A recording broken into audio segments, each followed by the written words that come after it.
साहब 370 पे तो ये हो गया।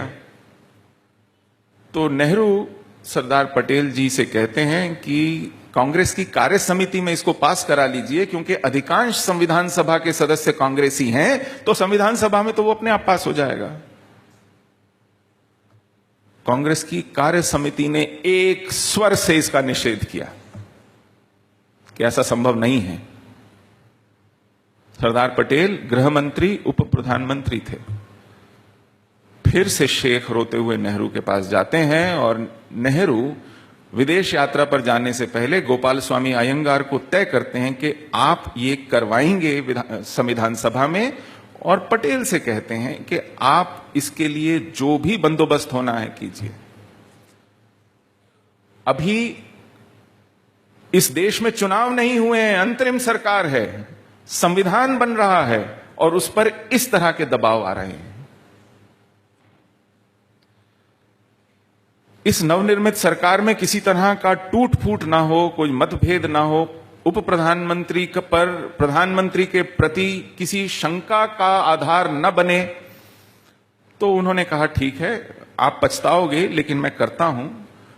ये वीपी मेनन लिखते हैं बायोग्राफी में कि मैं मना करता रहा, लेकिन बाद में क्योंकि आदेश का पालन करना था प्रधानमंत्री के, तो उन्होंने उसमें एक प्रीफिक्सेस डाले 370 में, to call it temporary and transient. तो धारा 370 एक टेम्पररी, अस्थाई धारा है जिसको जाना है। उस धारा के आधार पर अन्य कानून बनते हैं। यह धारा 70 साल से टेम्पररी है भारतीय संविधान में, और आज इस धारा को कोई हाथ नहीं लगाना चाहता, इसके बारे में कोई चर्चा नहीं करना चाहता। इस धारा के बारे में झूठ बोला जाता है कि धारा 371 भी है, फिर 71A है, B है, F है, H है, नागालैंड है, मिजोरम है, हिमाचल है। उनमें बहुत अंतर है। धारा 370 का एक लिटमस टेस्ट है, और वो ये है कि कोई संविधान की धारा भारत की सर्वोच्च सार्वभौम संस्था, द सुपरमोस्ट सॉवरेन बॉडी, पार्लियामेंट के किसी अधिकार को सर्कमसाइज नहीं करती। 370 कश्मीर को भारतीय संसद के अधिकार क्षेत्र से बाहर रखती है। यह संसद पंगु है, कश्मीर के विषय में कोई कानून बनाने में नपुंसक है। कारण धारा 370 है। देश के चप्पे चप्पे पर संसद कानून बना सकती है, आपका मत व्यक्त कर सकती है। कश्मीर के विषय में आप कश्मीर के विषय में इस संविधान के माध्यम से, इस संसद के माध्यम से आप कुछ नहीं कर सकते। धारा 370 ऐसा कहती है।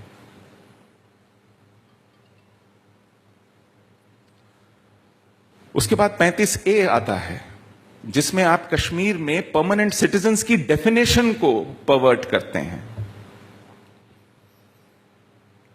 वहां लाखों लोग ऐसे हैं जो विधानसभा में वोट नहीं दे सकते। वो संसद के लिए वोट दे सकते हैं, विधानसभा के लिए वोट नहीं दे सकते। उनके बच्चे सरकारी स्कूलों में नहीं पढ़ सकते, सरकारी नौकरियां नहीं ले सकते, सरकारी वजीफे, स्कॉलरशिप्स नहीं पा सकते।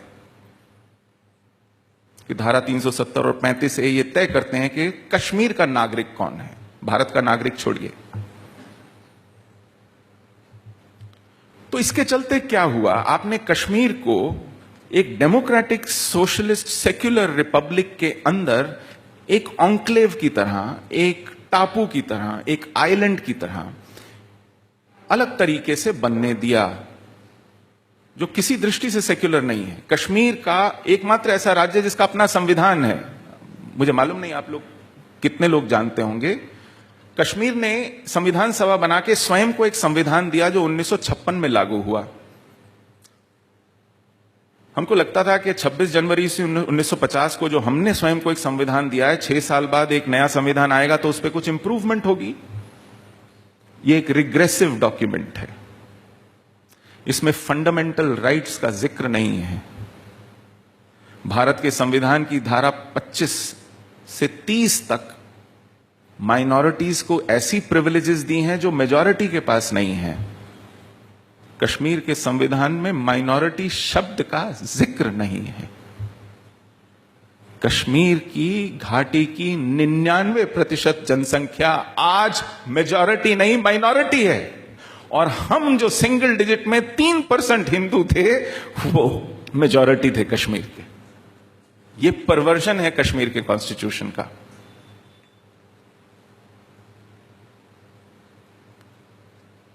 और इन बातों को छुपा के रखा गया, इन बातों को ढका गया। 35A जब संविधान में लाया गया तो संसद को नहीं बताया, संविधान की प्रतियों में वो छपता तक नहीं है। एनेक्चर 1 कई कानूनविद हैं, जजेस हैं रिटायर्ड, जिनको पता नहीं कि 35A संविधान की एक धारा है। उस पर अब विचार चल रहा है सर्वोच्च न्यायालय में कि ये कहां से आई, कैसे आई, इसको किसने लगाया, क्या ये न्याय सम्मत है भी कि नहीं। इस पर सुप्रीम कोर्ट विचार कर रहा है क्योंकि एक पिटीशन मूव की गई। ऐसा छल कश्मीर के साथ हुआ है। और ये क्या किया आपने पिछले 70 सालों में उस कश्मीर को जो कि इस्लाम की एक एतकादी विचारधारा, सूफी विचारधारा, औलिया विचारधारा, पीरों की विचारधारा से सिंचित था, जिसका प्रभाव हिंदू धर्म की मान्यताओं पर पड़ा, हिंदू धर्म की मान्यताओं का प्रभाव उन पर पड़ा। जैसे हम अपने आराधना में लीलाएं गाते हैं, भजन गाते हैं, वैसे कश्मीर की मस्जिदों में दरूद खानी होती थी। गाकर मोहम्मद को और अल्लाह को रिझाया जाता था, गाकर। आपने सुना नहीं होगा कभी, कश्मीर में होता था। उस परंपरा को नष्ट किया जा रहा है।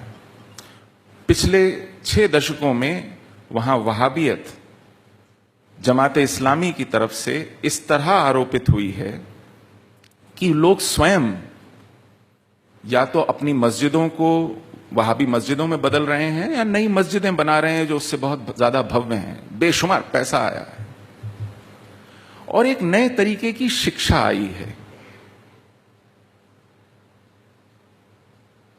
ये शुरू हुआ, आप कश्मीर में एक सब नेशनल स्पिरिट को अलाउ करते हैं कि इंडिया एक नेशनहुड है, कश्मीर में एक सब नेशनलिज्म चलने देना चाहिए, क्योंकि उन्होंने हम पर एक बड़ा उपकार किया है कि वो भारत में सम्मिलित हुए। वो सब नेशनलिज्म कब सेपरेटिज्म बनता है, ग्रीवेंस मॉन्गरिंग के थ्रू प्रो पाकिस्तान मूवमेंट बनती है, और प्रो पाकिस्तान मूवमेंट सेसेशनिज्म कब कैलिफेट की बात करता है, अब ISIS की बात करता है। ये डिग्रीज का ग्रेडेशन है। आप जब मुस्लिम आइडेंटिटी पॉलिटिक्स से शुरू होते हैं, वो आइडेंटिटी पॉलिटिक्स की परिणति कहां होगी जाकर, ये आप तय नहीं करेंगे जी। आप बोतल से एक ऐसे जिन्न को निकाल रहे हैं जो क्या आकार लेगा, वो आपका क्या करेगा, ये जिन्न तय करेगा, ये आप तय नहीं करेंगे। और आज वो ये तय कर रहा है और इसके सामने सब दंडवत हैं। पूरी पॉलिटिकल क्लास कॉम्प्लिसिट है। आपसे ये छुपाया जाता है कि कश्मीर में क्या किया जा रहा है और क्या हो रहा है। एक छोटी सी बात बताता हूं। हम लोग विस्थापित हैं, हमारे यहां वीर माता हैं जिन्होंने पुत्र दिया है कश्मीर को। कश्मीर की सरकार ने एक पैसा नहीं दिया होगा, लेकिन कश्मीर की सरकार हर महीने 2000 रुपए का वजीफा उनको देती है जो रिफॉर्म्ड मिलिटेंट्स हैं, पाकिस्तान ऑक्यूपाइड कश्मीर से वापस आ गए हैं। उनको घर, नौकरी और वजीफा मिलता है। एक SRO 43 है जिसके तहत सरकार तय करती है कि हमारी नौकरी में रहते हुए यदि हमारा कोई एम्प्लॉई मर जाता है तो हम उसके सर्वाइवर्स को कुछ सरकारी नौकरी दें। इसको अमेंड करके कहा गया कि यदि कश्मीर में कोई मिलिटेंट मरता है तो उसके परिवार का क्या कसूर, तो इसलिए उसके परिवार को सरकार नौकरी देगी। आप अपने परिवार से सैनिक भेजेंगे या मिलिटेंट भेजेंगे, उसमें सरकार पैसा लगाती है। वो आपके और मेरे टैक्स का पैसा है। तो कई दफे यह सोचना पड़ता है कि हम अपने हाथों से अपने हाथ पांव काट रहे हैं या किसी सीमा पर किसी दुश्मन से लड़ रहे हैं, और दुश्मन सीमा पर है या हमारे पीठ के पीछे भी कोई खड़ा है। तो इसलिए हम किन नीतियों का, संविधान में किन प्रावधानों का प्रतिपादन कर रहे हैं, किस उद्देश्य से कर रहे हैं, यह सोचना पड़ेगा। या तो तय कर दें कि हमें अब उस पहचान से, उस परंपरा से, उस इतिहास से, उन पूर्वजों से कोई लेना देना नहीं है। मुझे कई दफे लगता है कि मेरे उन पूर्वजों ने, एक जत्था आया था अनंतपुर साहब पंडित कृपाराम दत्त के नेतृत्व में, 1671 की बात है। कश्मीर में मुगल शासन था, गवर्नर का नाम था इफ्तिखार खां, औरंगजेब दिल्ली का सुल्तान था। उसको नक्शबंदी सूफी लेके आए थे। जब उसमें और दारा शिकोह में संघर्ष हुआ तो नक्शबंदियों ने कहा कि हम दारा शिकोह नहीं, औरंगजेब का साथ देंगे। वो सूफी औरंगजेब को सुल्तान बना के पूछते हैं कि अब इस देश में आप इस्लाम कैसे और कब लाओगे। तो औरंगजेब ने कहा कहिए क्या करना है। तो उन्होंने कहा कश्मीर से शुरू कीजिए। जब कश्मीर में यह कहर शुरू हुआ तो ये कृपाराम दत्त के नेतृत्व में कुछ लोग अनंतपुर साहब आए, 9वें गुरु तेग बहादुर की शरण में, कहा कि जनेयू और तिलक की रक्षा कीजिए। मैं पूछा क्या हुआ। उन्होंने कहा कि देखिए गवर्नर इफ्तिखार खां है, मुगल बादशाह का गवर्नर है, सूबेदार है, वो कहता है कि तो मुसलमान बन जाओ। 3 ऑप्शंस देता है वो, रिलिव, गलिव या सेलिव। रिलिव कश्मीरी में शब्द है रल जाना, एसिमिलेट हो जाना, यानी धर्मांतरण कर लीजिए। गलिव यानी गल जाना, यानी मर जाना, मर जाइए। सेलिव यानी चले जाना, भाग जाना, यानी जान बचाइए और भागिए। ये 3 ऑप्शन है, क्या करें। तो उन्होंने कहा कि आप उनसे कहिए कि आप एक एक लोगों का धर्मांतरण करके क्या अचीव करेंगे। हमारे गुरु हैं, उनके पास जाइए, वो अगर इस्लाम कबूल कर लेते हैं हम सब इस्लाम कबूल कर लेंगे। तो गुरु तेग बहादुर के पास जाते हैं, गुरु तेग बहादुर मना कर देते हैं, उनको बार बार मनाया जाता है, यातना दी जाती है। औरंगजेब कहता है इन्हें दिल्ली लेके आओ, दिल्ली लेके आते हैं। शीशगंज गुरुद्वारे के पास उनके अनन्य शिष्यों को, भाई मतीदास को, भाई सतीदास को, पंजाबी में वो कहते हैं बंद बंद कटाए, एक एक जोड़ को काटा जाता है। एक एक जोड़ को उनके सामने, वो विचलित नहीं होते, समाधि में रहते हैं, और फिर उनका शीश लिया जाता है।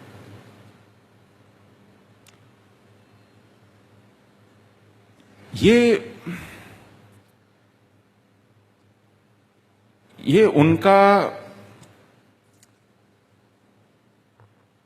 इतिहास में ऐसा बलिदान है जो कम से कम हम कश्मीरी नहीं भूलेंगे।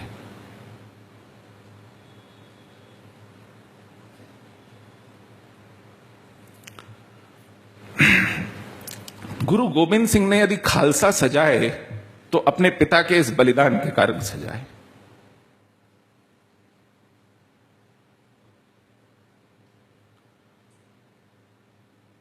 ऐसी परिस्थितियों में अगर मेरे पूर्वज किसी जनेयू की रक्षा के लिए जिंदा रहे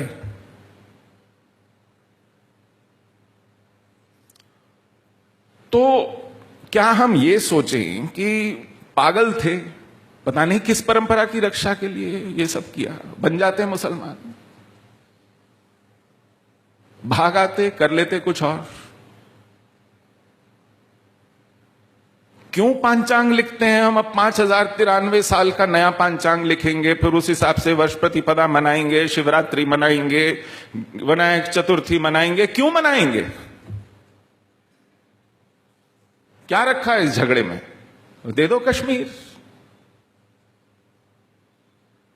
तो कहां है वो वैचारिक प्रतिबद्धता, वो राजनीतिक इच्छा शक्ति? क्या हमें ये इतिहास समझ में नहीं आता? क्या हमें पूरा घटनाक्रम समझ में नहीं आता? क्या हर प्रधानमंत्री को एक पर्सनल धोखा खाना है?